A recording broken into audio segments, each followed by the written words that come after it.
Here it is. Here is the movie that I think gives Bruce Willis the idea of, wait a minute, I got paid that much for doing that much? Light bulb moment. Cha-ching. Yeah. The Expendables. The Expendables is a movie directed by Sylvester Stallone. It's written by Sylvester Stallone with a story by David Callahan. And it stars, oh my goodness, so many people. We got Sylvester Stallone, Jason Statham, Jet Li, Dolph Lundgren, Randy Couture, Steve Austin, David Zayas, Charisma Carpenter, Terry Crews, Mickey Rourke, and of course, Arnold Schwarzenegger and Bruce Willis. And The Expendables is a movie about a team of people that always help each other and make sure none of them die. Yeah, so it's the opposite of The Expendables. It's the Save Your Buddies, the movie. And the movie's based on this group of mercenaries who take missions that are all fucked up, and that's pretty much it. They take this mission to take down this South American dictator, but it's not from a real South American country because we want to open this movie in South America and not offend anyone. So it's got to be a fictitious island of some kind. And they've got to take down the dictator and that. But, of course, he's not the real big bad. The real big bad ends up being, Eric Roberts and Steve Austin. Now, the thing about this movie is it has a budget of 80 million, but you can't always tell. And so the theory goes that maybe all the paychecks involved in this movie are the reason that this movie costs so much to make. Because you have things in this that are in shitty Bruce Willis movies, like bullet holes in windows that look fake as hell, and lots of CGI blood. Which is never a good look. There's things about this movie that just make it really shit. Bog standard action B-movie plot wrapped up in all these big stars and all that.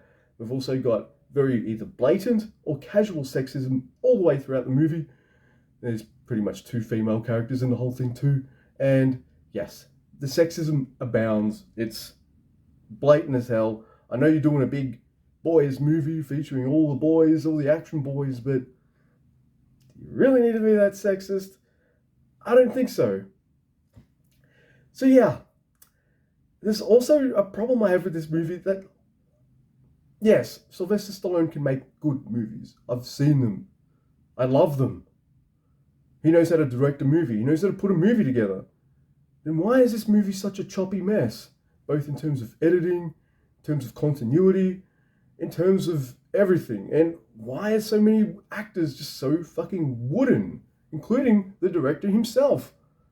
It blows my mind because, like, the 2 best actors in this movie are probably the 2 actors that have probably done more B movies than everybody else. That's Dolph Lundgren and Eric Roberts.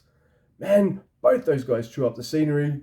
They're my favorite part of the whole movie, especially Dolph, because he gets my favorite line. He's in this car with an evil henchman, and this guy goes, "Hey, you gotta follow them. Hey, don't blah blah blah." And Dolph's just like, "Don't talk to me, cockroach." Things like that.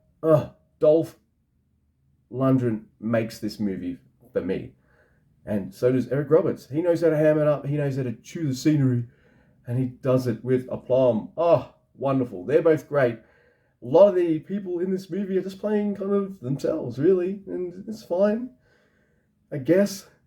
Some of the names in this movie are absolutely god-awful. We've got Road Toll. We've got an Asian man with the name Yin Yang. I'm like, really?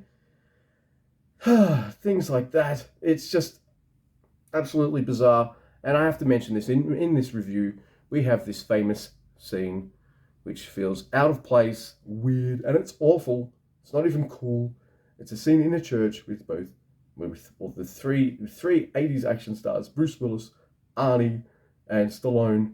And it's just this scene with weird references and dick measuring that's rather unsatisfying and kind of shit. And it's the only scene that Schwarzenegger's in. I like Schwarzenegger, he's fine.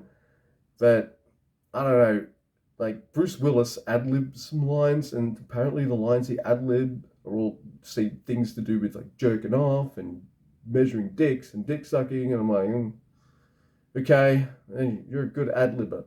That'd be like me ad-libbing, and it's a lot of bum jokes and fart jokes or something. I don't know. Don't let him ad-lib. Give him a script or give him an earpiece. There you go. It's not a really good scene. It's not good. There's some CGI that's awful, including a stabbing towards the end of the movie with a big CGI knife, CGI body, but the head looks real, and it's just like 80 million people. You gotta. There's so many kind of decent, kind of practical-ish looking effects, like car crashes and things like that. You surely could have done like blood packs or something. How is crap CGI blood? I guess it's cheaper, but it looks awful every single time. Like, blood packs, are they so expensive compared to CGI blood that looks fake? I guess they are, because movies keep doing it. And for a movie with this budget to have CGI bullet holes in windows, really? That's cheap looking. And some of this movie looks weirdly cheap and bad. So yeah, The Expendables, where no one's expendable because they keep going back to try and save each other, is one of those movies that's trash.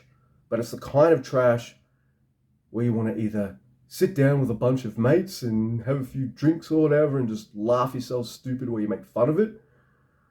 Or it's the kind of movie that's so bad that you'll want to make a podcast about it.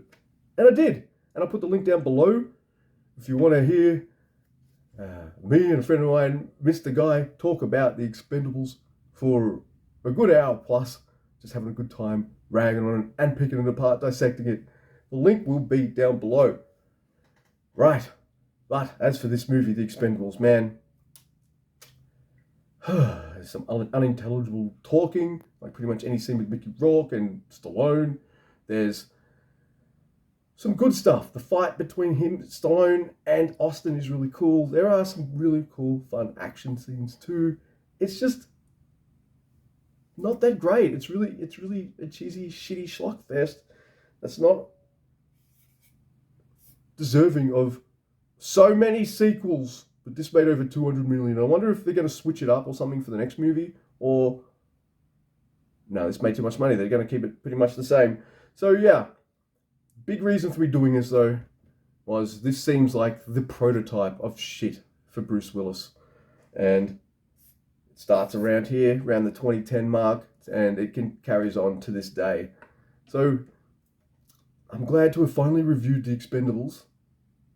I did see this at the movies when it came out, and it didn't blow me away then either, because you have all these expectations about what you want to see with all these old action stars together.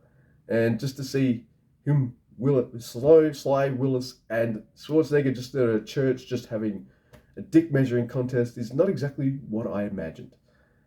It would be better if all three of them had shotguns or machine guns or knives or whatever, and they're doing their thing like that. But no. Just talking, because that's exactly what we want when we see the three of them together.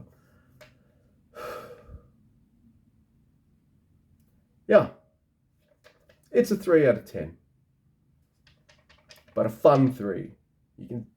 It's crap. When you're watching it, you know it's crap. But if you're watching it with people, you're having a good time. It's fine. So yeah, The Expendables. I'm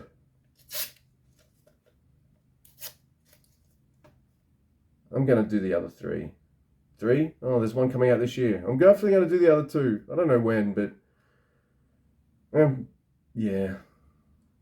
Man, this is where it starts. This is the idea. This is the origin. This is the lazy Bruce Willis origin story. These Expendable movies. So I think in those terms, I'm going to have to... Shit. That's a lot of... Yeah. Bruce Willis.